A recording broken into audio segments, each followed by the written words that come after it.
Asia কাপের final হয়ে গেছে প্রায় এক সপ্তাহ আগে, কিন্তু মাঠের লড়াই শেষ হলেও ট্রফি নিয়ে ভারত পাকিস্তানের নাটক যেন শেষ হওয়ার নামই নিচ্ছে না।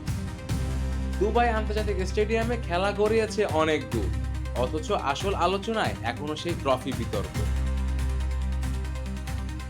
ঘটনা শুরু ফাইনালের পর। পাকিস্তানের স্বরাষ্ট্রমন্ত্রী ও একই সঙ্গে এশিয়ান ক্রিকেট কাউন্সিলের সভাপতি মহসিন নাকভির হাত থেকে শিরোপা নিতে অস্বীকৃতি জানায় ভারত। তারা দাবি করে অন্য কারো হাত থেকে ট্রফি নিবে। নাকভিও নিজের অবস্থানে অনড় থাকেন, আমার হাত থেকে নাও, নইলে ট্রফি ফিরবে না। ফল চ্যাম্পিয়ন ভারত মাঠে ট্রফি ছাড়াই উদযাপন করে। এই অস্বস্তিকর পর্বের 5 দিন পর মুখ খুললেন পাকিস্তানের সাবেক ক্রিকেটার বাসিত আলী।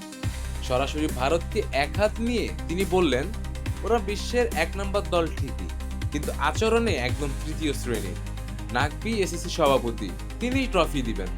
ভারত নিতে না চাইলে সেটা বিশ্বের চোখে তাদের অপমানই বয়ে আনবে, তবে কোনোভাবেই ট্রফি তাদের হাতে তুলে দেওয়ার দরকার নেই।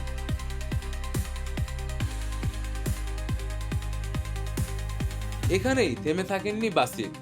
উল্টো দিকে পাল্টা উদাহরণ টেনে তিনি যোগ করেন, ধরুন পাকিস্তান যদি জয় শাহের কাছ থেকে ট্রফি নিতে না চাইতো, আমি তখনও বলতাম পাকিস্তান ভুল করেছে। ট্রফি তো সংগঠনেরই, ব্যক্তির নয়।